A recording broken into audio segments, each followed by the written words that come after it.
Hi everybody, this is the update video for Gregtech 6.02.04 and a prerequisite, or not prerequisite, a pre bug fix 0.05 update, because there are two things in there that will be coming out tomorrow or Saturday, and I'm not going to do an update video just for bug fixes. So there is a fix for using the advanced crafting table, not triggering vanilla achievements and some achievements added by other mods, and a fix for vanilla tool repair in the advanced crafting table.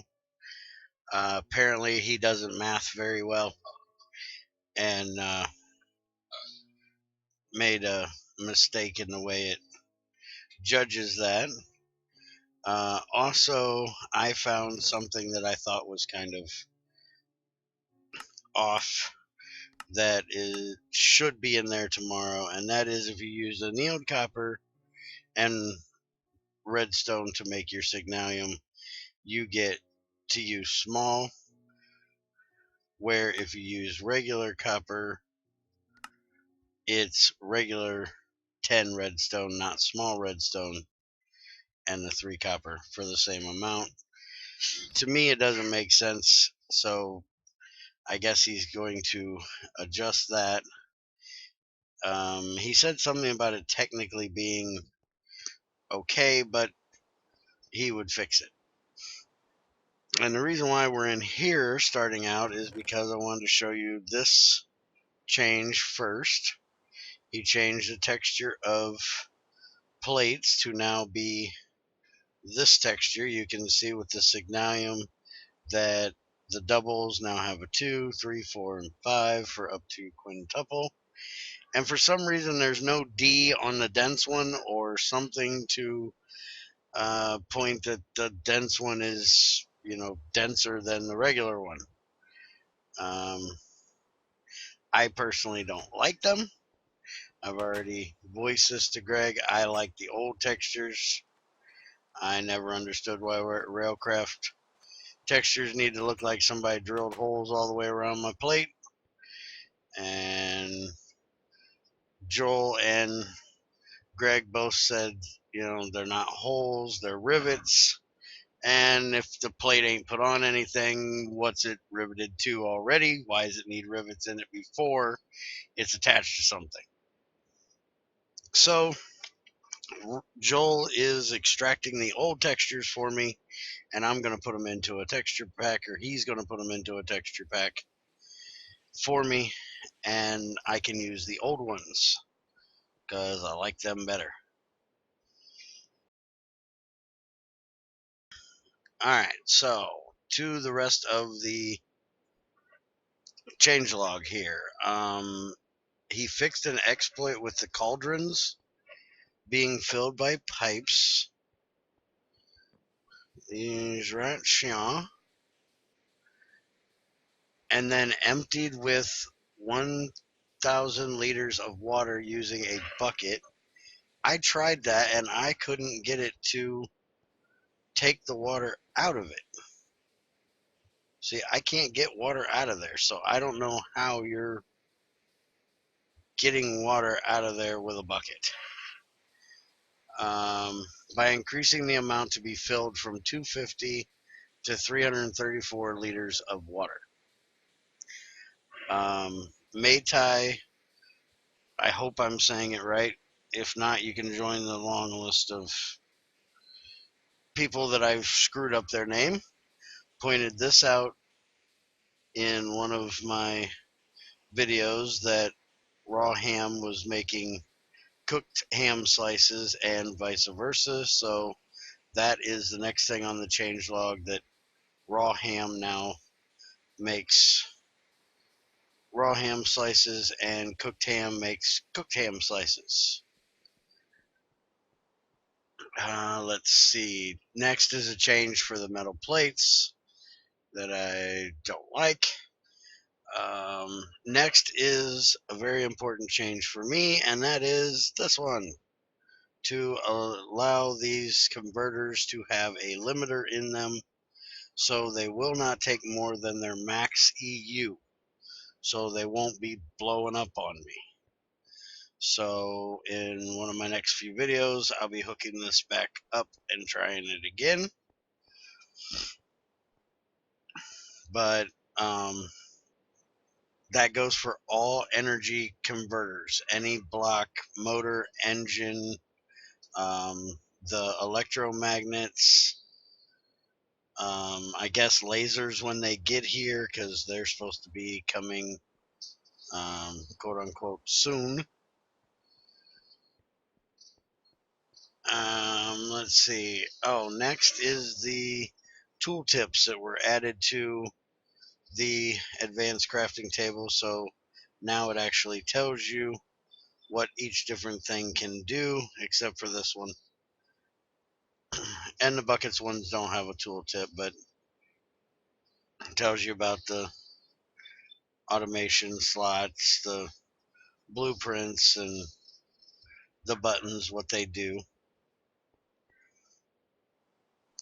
Let's see. And then the last and most significant change for this one is long distance wires. So you can reach out and touch someone.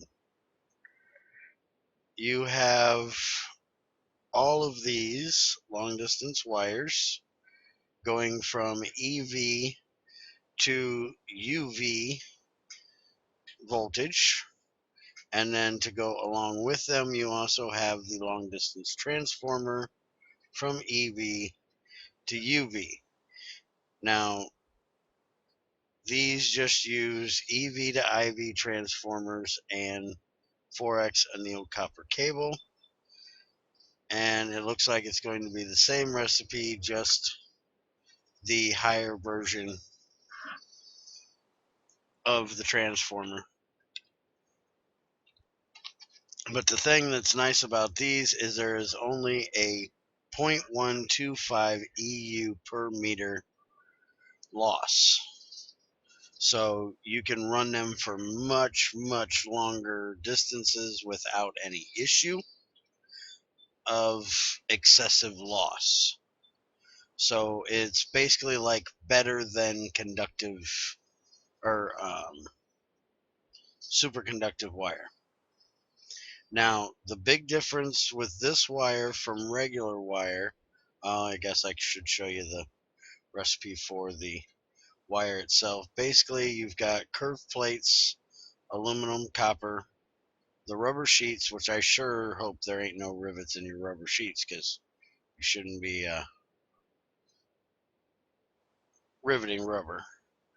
But they all use the aluminum and curved copper plates and the rubber sheets, and then the difference in these is the wire in the middle. You use tin wire times 16 for the lowest version, or you can also use lead, and then you have copper for your IV, and then you have silver, probably gold, and electrum for the LUV. Oh, and blue alloy, forgot about those. And then you have your ZMP uses steel wire, and I think that last one was aluminum wire. So just different versions of wire that are lower grade than what the actual wire itself is. I'm not quite sure I understand that, unless it's supposed to be like a really thick bundle of low voltage wires packed together in a cable. I guess that's what it's supposed to be, kind of like what you'd have running along your telephone poles. So it's when you put all of them together you have EV, but each individual one is just LV. But the big difference with these wires, other than the loss, is you cannot connect anything to the wire except for the beginning and the end of the cable. So if I took, let's use these for now. If I ran this cable along like this, I can connect anything to any one of these little yellow squares. But if I ran that long distance, I could not connect anything to any of these. There's shielded cables. There's, those curved plates in there. So there are no ports. There's no wire that you can get to along the cable. You can only get to it through the very end connection on both ends, and that needs to be the transformer. So you'll have a long distance transformer on each end. That's why you see it says energy in 2048, energy out 2048. It's not actually transforming the power up or down. It's just transforming it from the multiple lower voltages to the one big voltage. So you'll have a transformer here, you'll have a transformer here, and then this will just be plain wire that runs. So it'll be really nice for servers, so you can have like a community built power station and distribute power out to everyone from that power station. If you want to do kind of a community type thing where everybody puts, power systems together to save on lag at their bases, you can build them all at one place and then just use these long cables to go out. Also, it's going to be really nice for solar panels because you can have your banks of solar panels off a little ways and then run the long distance wire back, so you don't have to have your solar panels right on your roof or whatever, to lower your tick rate in that chunk. You do not have to have the entire length of the wire chunk loaded for it to work. You have to have the chunk that each one of the transformers in chunk loaded for it to work. So if I had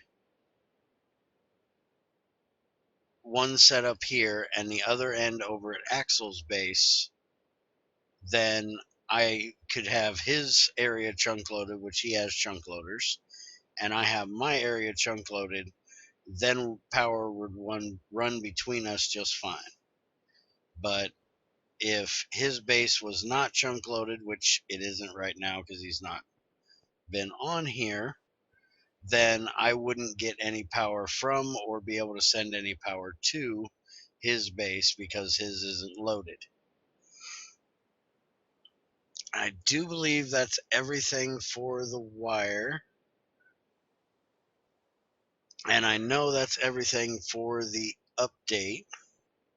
I'm not sure if there's any little hidden ones that didn't make it on the changelog or not. I've looked around for a little while today and didn't really see anything. But if there is, I'll let you know in my upcoming videos that I find. And if anybody knows of anything or finds anything, feel free to leave a comment about what that is so everybody else can enjoy your knowledge and what you found. And I will talk to you guys next time. Have a good one.